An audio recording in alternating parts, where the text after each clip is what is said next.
Hey guys, Empyrean here. Just wanted to make a quick overview video of this Winter Orb character I've been playing in this last week or so. First of all, of course, we're gonna do a quick map. D16 Elder thing.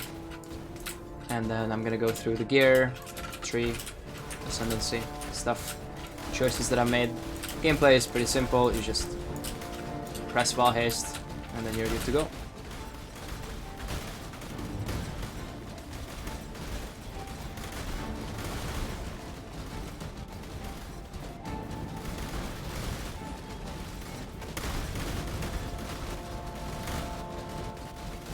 I need more mana.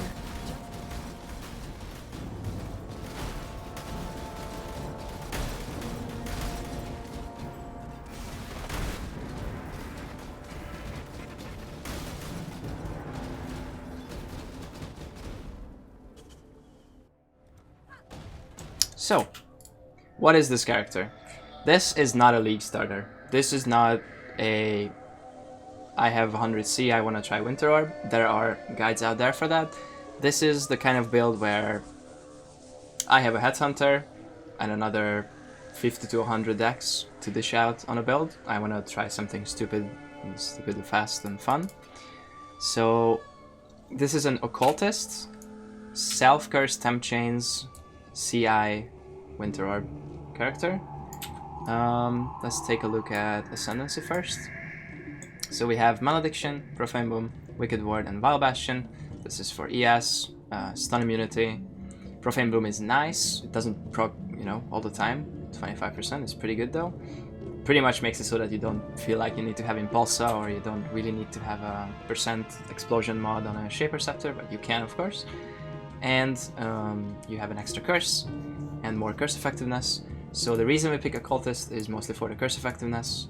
We're cursing ourselves with Temp Chains to extend our Soul Eater duration. So pretty much the base of the build is the Headhunter, Zerfi, Shackles of the Wretched, and Combs Roots. Headhunter to carry your damage, Soul Eater to make you be fast. Curse yourself with Temp Chains so that your buff lasts longer. This includes flasks, charges, and Headhunter buffs and Soul Eater. And then Combs Roots to counteract the negative effects of Temp Chains, so you're not actually slowed.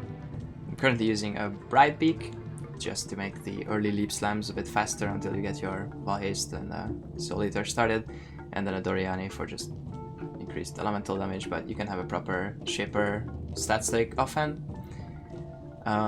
Plus the Winter Orb Helm with Cold Pen. You don't need to have Cold Pen, you can just have high ES, even a resist, then it's easier to cap.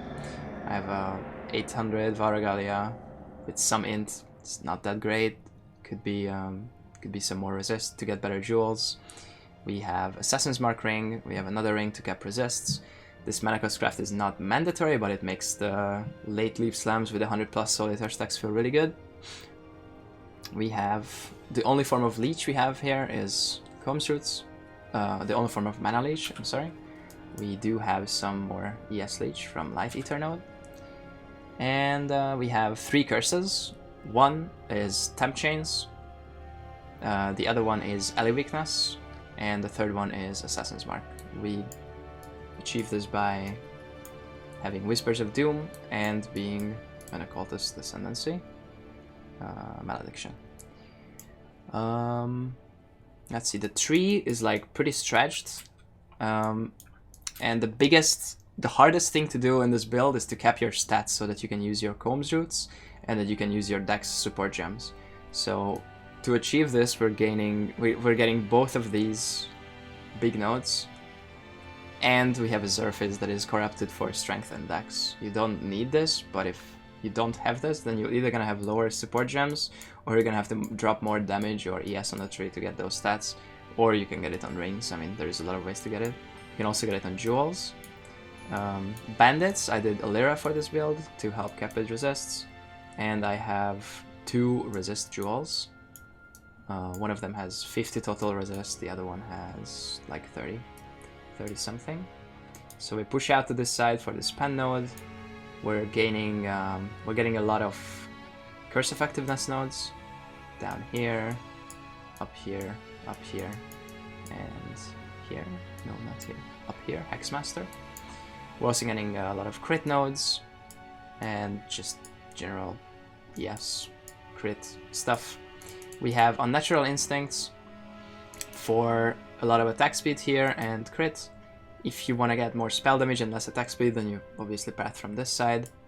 Our Watcher's Eye is Energy Shield on hit while affected by Discipline, and we're getting our Onslaught from this Watcher's Eye while affected by Haste. This works with Vol Haste, so we have Onslaught all the time when we have Vol Haste, which is pretty much all the time. And that's about it for the tree.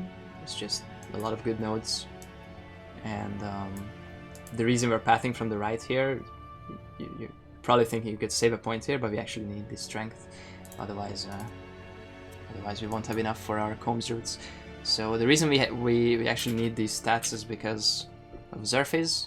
It gives a 50% increase attribute requirement, so your Combs roots actually require 180 strength, not 120, and your Dex gems will require a lot more Dex than they normally do. In terms of charge generation, we're getting Frenzy charges from our Ice Bite, linked to our Herald of Ice Curse on Hit setup, and we get power charges from Assassin's Mark from our ring. You could drop some ES by going Intuitive Leap, grabbing Overcharge to get all 3 types of charges, and then potentially free up a socket here, or your ring slot, you can use something else instead.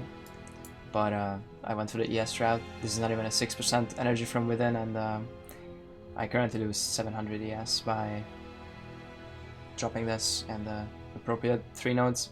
I also have a weapon swap Dancing Dervish to activate Rampage. At the start you can pop this for the first mob, and then you swap back, and then you go along your merry way. The auras we're using are Discipline, Hatred, and Herald of Ice. This works with a level 3 Empower, or Enlighten, sorry, you don't need a level 4. Of course level 4 makes it feel a bit better. And pretty much without any modifications, this build can do all the content in the game except for Uber Elder, some Deep Delve bosses, and possibly some very, very hard Syndicate bosses. But I've done Deathless Guardians, Shaper, Elder Guardians, Dread Elder, and pretty much everything else. Yeah, it's a really fun build if you want to go really, really fast, and if you want to get like 100 Headhunter stacks before they expire. But, you know, it's kind of an overkill. You don't actually need this type of budget to play Winter Orb. There is proper budget builds out there. This is not one of them, so this is for those people who kind of want to play something stupidly fast. I hope this helped a few people. Thank you for watching, and see you in the next one. Bye!